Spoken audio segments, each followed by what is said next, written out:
नमस्कार. योगभास्कर ॲस्ट्रो ह्या ज्योतिषविषयक चॅनलमध्ये आज आपण बुधाचे राशी परिवर्तन आणि त्याचा प्रत्येक राशीवर पडणारा गोचर प्रभाव याविषयीची ज्योतिषीय माहिती जाणून घेणार आहोत. दिनांक 30 एप्रिल 2026 रोजी युवराज अशी संज्ञा प्राप्त असलेला बुध हा ग्रह आपली सध्याची मीन राशी सोडून मेष राशीमध्ये आपले गोचरीचे भ्रमण करणार आहे आणि येथे त्याचे वास्तव्य दिनांक 15 मे 2026 पर्यंत असणार आहे. ज्योतिषशास्त्रामध्ये बुधाला युवराजाची संज्ञा प्राप्त आहे. असा हा बुध शुभ ग्रह समजला जातो, परंतु बुध हा ज्या ग्रहाबरोबर असतो त्याप्रमाणे आपले फल देत असतो. बुध मेष राशीत प्रवेश केल्यानंतर येथे सूर्य हा आधीपासूनच विराजमान आहे, त्यामुळे बुधादित्य योग निर्माण होणार आहे. बुधादित्य योग हा एक अत्यंत श्रेष्ठ राजयोगांपैकी एक राजयोग आहे. बुधाचा अंमल हा शेअर मार्केट, व्यापार, गणित यावर असतो. त्याचबरोबर विद्या, बुद्धी यांचे कारकत्व हे बुधाकडे असते. त्याचबरोबर त्वचा, ॲलर्जी यांचा विचार हा सुद्धा बुध या ग्रहावरून होत असतो. असा हा बुध प्रत्येक राशीसाठी कोणते फळ घेऊन येणार आहे याविषयीची ज्योतिषीय चर्चा आज आपण पाहणार आहोत. हे राशीफल आपल्या चंद्रराशीवर आधारित आहे. ज्यांना आपली चंद्ररास माहीत नाही अशांनी हे राशीफल आपल्या नामराशीनुसार पाहावे. बुधाकडे एकच दृष्टी असते, ती म्हणजे सप्तम दृष्टी. असा हा बुध आज सर्वप्रथम मेष राशीसाठी कसा असणार आहे याविषयीची माहिती जाणून घेणार आहोत. मेष राशीसाठी बुध हा ग्रह तुमच्या व्यक्तिमत्व भावावरून गोचर करणार आहे आणि तुमच्या व्यक्तिमत्व भावामध्ये बुधादित्य योग निर्माण होणार आहे. मेष राशीच्या जातकांसाठी तृतीय आणि षष्ठेच असलेला हा बुध तुमच्यासाठी व्यक्तिमत्व भावावरून गोचर करणार आहेत. अर्थात तुमच्यातील नेतृत्व गुण वाढवण्यासाठी हा बुध पोषक असणार आहे. कार्यक्षेत्रात वरिष्ठांवर प्रभाव पाडण्यासाठी बुधाचे गोचर हे अनुकूल आहे.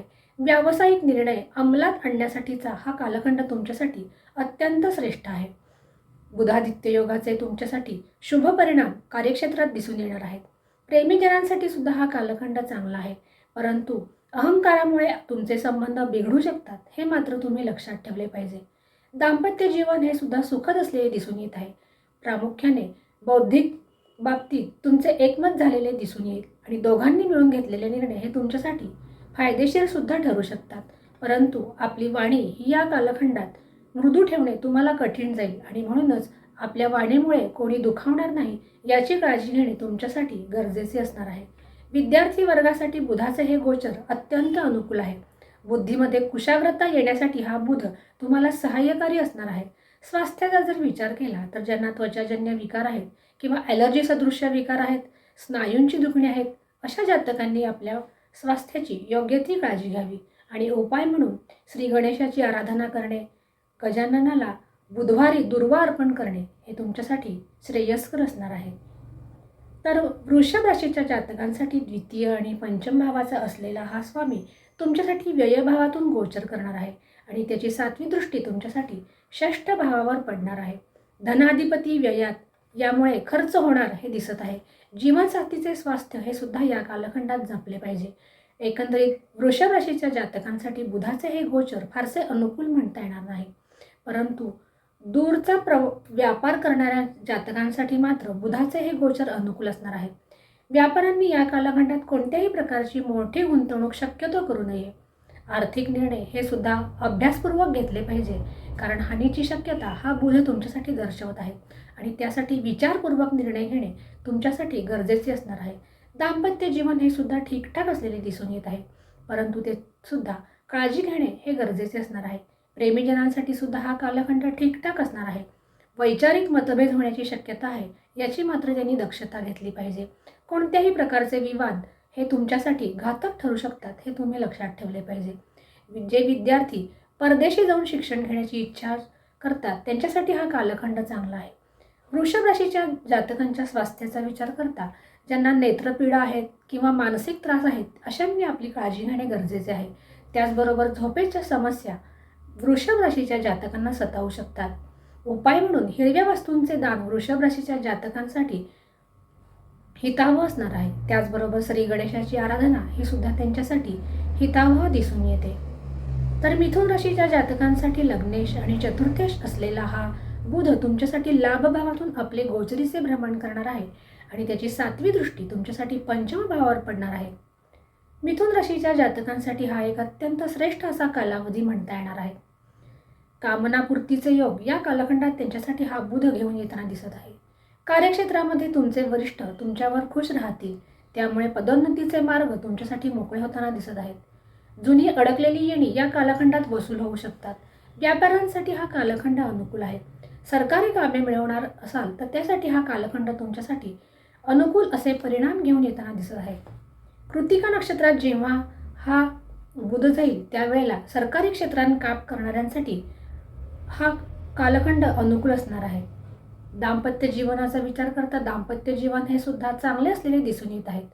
त्याचबरोबर संततीकडून सुवार्ता मिळण्याची शक्यता या कालखंडात हा बुध घेऊन येत आहेत. विद्यार्थ्यांसाठी हा कालखंड चांगला आहे, तर प्रेमीजनांसाठी सुद्धा हा कालखंड चांगला आहे. बोलणी पुढे जाण्यासाठी हा कालखंड तुमच्यासाठी श्रेयस्कर असणार आहे.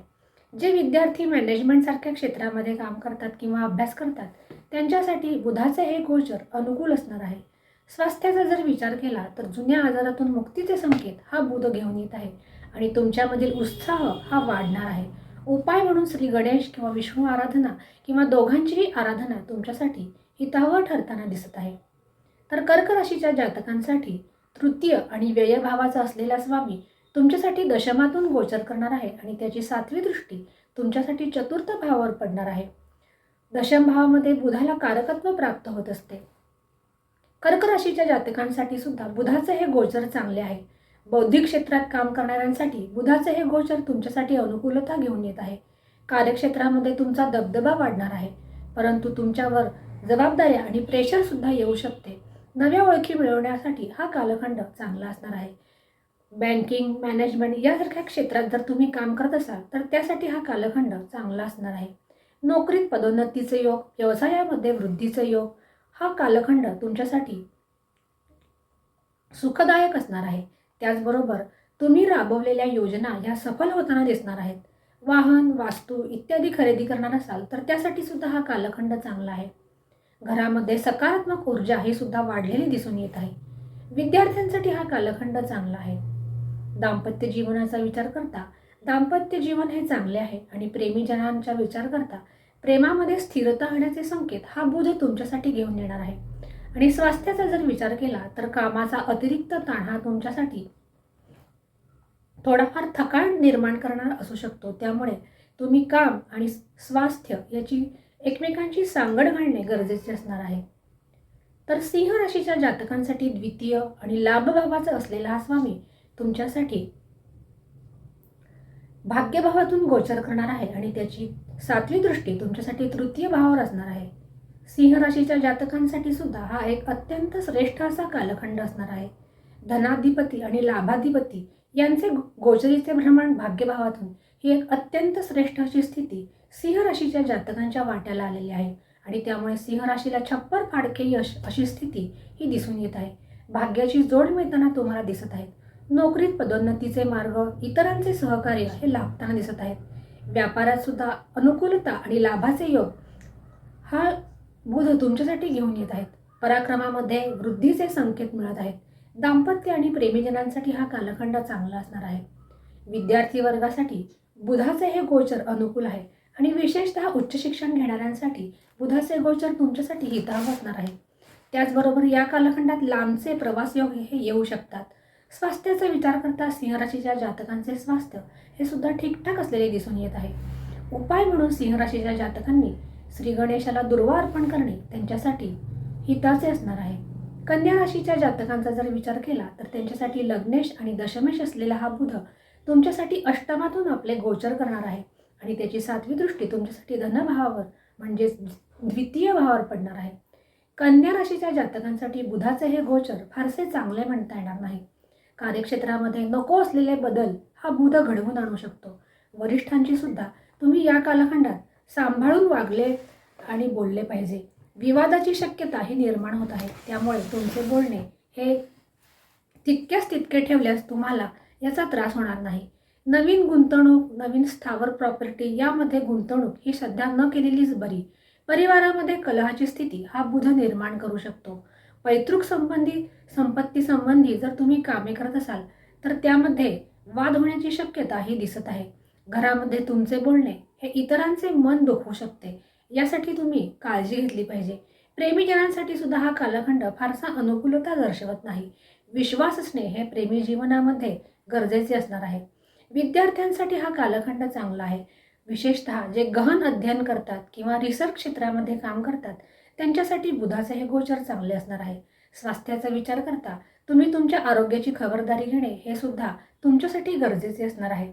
उपाय म्हणून श्री गणेशाची आराधना करणे, त्याचबरोबर श्री गणेशाला दुर्वा अर्पण करणे हे तुमच्यासाठी हिताचे असणार आहे. अशा रीतीने आज आपण बुधाचे गोचर आणि त्याचा मेष ते कन्या राशीच्या जातकांवर पडणाऱ्या प्रभावाची माहिती आजच्या भागामध्ये जाणून घेतलेली आहे. पुढच्या भागामध्ये आपण राहिलेल्या राशींची चर्चा पाहणार आहोत. आज आपण येथेच थांबूया. पुन्हा भेटूया याच्या पुढच्या भागामध्ये. तोपर्यंत नमस्कार.